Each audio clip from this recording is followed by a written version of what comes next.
Africa World Hour, unpacking global headlines from an African perspective. Well, let's continue now at 20, or rather 19 minutes to 10 with one of our other interviews today. It's 2140 feature today. So today marks International Literacy Day, and in South Africa it has also coincided with the release of the Thrive by 5 Index 2024. The index, launched by the Department of Basic Education in partnership with Data Drive 2030, is the country's most extensive survey of preschool and childhood development. To speak about the findings, what they mean, particularly for early childhood development, we're joined now by Sonja Giese, Executive Director of Data Drive 2030. A very good evening to you, and thank you so much for speaking to us. And please do correct me if I have pronounced your surname incorrectly. Good evening. Thanks for having me. It's Sonja Giese. Okay, Sonja Giese, apologies for that. So, Sonja, what can you just tell me about what stands out for this particular survey into Thrive by 5 2024, particularly if we're talking about International Literacy Day? And I obviously am speaking about how we rank against other countries, even if the demographics may be different. Thank you. So maybe just to explain a little bit, the Thrive by 5 Index is the largest survey in South Africa of preschool child outcomes. And we look at the development of children who are coming into the schooling system to understand whether they have the foundational skills they need in order to succeed in school. And we look at a number of developmental domains. 2 of the domains speak directly to literacy, and that is the early language domain and the domain that looks at fine motor coordination. And fine motor coordination is necessary for children to be able to use a pencil, to be able to copy shapes, to be able to draw. And of course, language and literacy is very important for children to be able to understand stories, to be able to communicate in full sentences. And what the Thrive by 5 Index found is that only 42% of children coming out of early learning programs are actually on track developmentally when they start school. And children are doing worst in fine motor coordination, which is an absolutely foundational skill for literacy in foundation phase. What does it tell us about how the issue is normally framed when we talk about 5 or under 5 children and their level of comprehension, literacy, etc.? Because it's often seen as a teacher's, school's problem, but does it tell us about what happens before grade R? Absolutely. And I think a lot of people have the perception that learning to read and write starts in school, but actually the foundations for reading and writing start much earlier. They start in the home, where the parents tell stories to their children, whether they draw with their children, if they read books to their children. And then, of course, it's developed through play-based learning that happens in preschools. And so really, by the time children come into school, a lot of these basic skills should already be in place. And one of the things that we found, we interviewed teachers and principals, but we also interviewed the children's primary caregivers. And we found, for example, that very few of these homes had sufficient children's books. Only 11% of these homes had more than 5 children's books, and 26% didn't have a single book in the home, not a library book, not a picture book, no children's books in the home. And I think there's access to to paper-based materials for reading is really critical and something we need to be looking at enhancing in the country.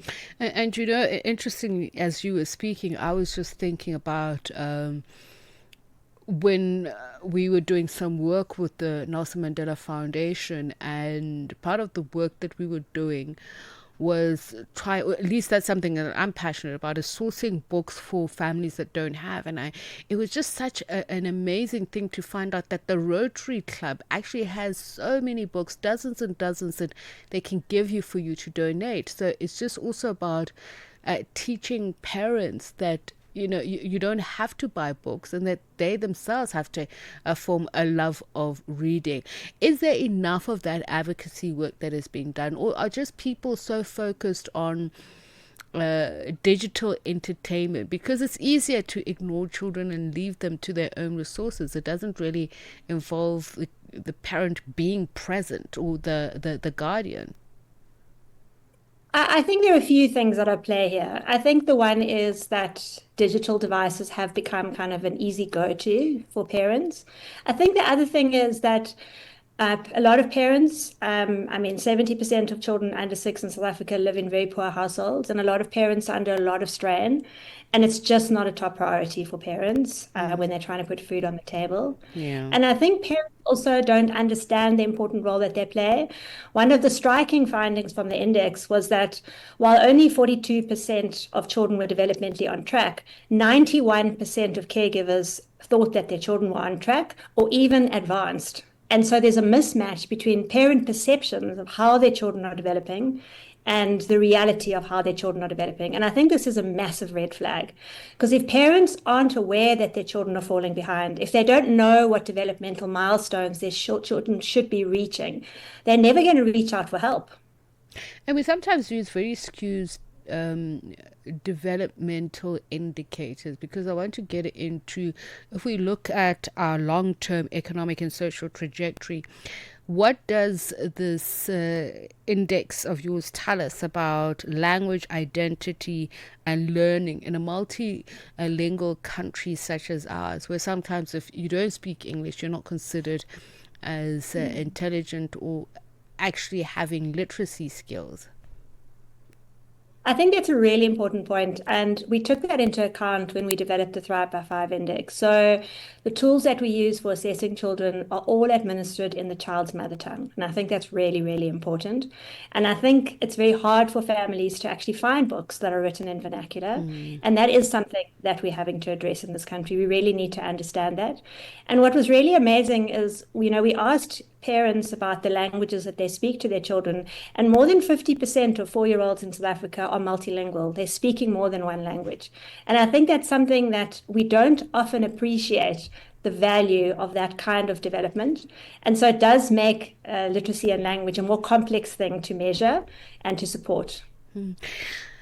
We were having a fierce debate with a cousin of mine, and I was saying, I love books. I buy them as often as I can, but they're very, very expensive. And I was saying that, perhaps at some level, reading for leisure, there needs to be, the pricing for reading for leisure and for school books. Perhaps we need to start looking at some sort of subsidy. She felt like I was suggesting that you need to punish people for recreational reading. I'm not saying that, but the question is really, historically, how much is government doing in terms of its budgetary planning to ensure that there is resources enough for both, but more so for people who cannot afford school books? I think that this is definitely not something that's been a priority. You do get organizations that do amazing work in trying to get, like Book Dash, for example, that tries to get affordable books into children's homes. I think that we should be doing more with libraries. Libraries are an untapped resource. We really should be doing more with them. Early learning programs and schools are scared to send books home with children because they're scared that books will be damaged. And I think we have to get over that. We have to get books into homes. The other thing is, parents don't have to have expensive books. You can create books, you can tell stories to children. There's a lot of other ways to build children's early literacy and language skills without having access to expensive books. So I think we need to be more creative about this. I think the first step is really to help parents understand that they are their child's first teacher, and that it's an important role. Even if they aren't literate, they can help their child to develop powerful language skills that will set them up for success. But there are CSI projects as well. So if we often talk about public-private partnerships, there's that to lean on. And I know I may be going outside the scope of your index, but do tell me if it's something that you've touched on. And also if there are countries that we could look at to say, look, this is what they've done from an investment perspective, that understand that early childhood development and productivity do equal pretty much the same thing. No, absolutely. I mean, South Africa spends far too little on early childhood development. We put so much more funding into the other phases of education. And yet that return on investment we're going to get from those phases of education is really determined by how we invest in the earliest years. So we really have to be rethinking that. And the higher end countries are spending much more in the earlier phases, whereas we're not, and that's something we have to address.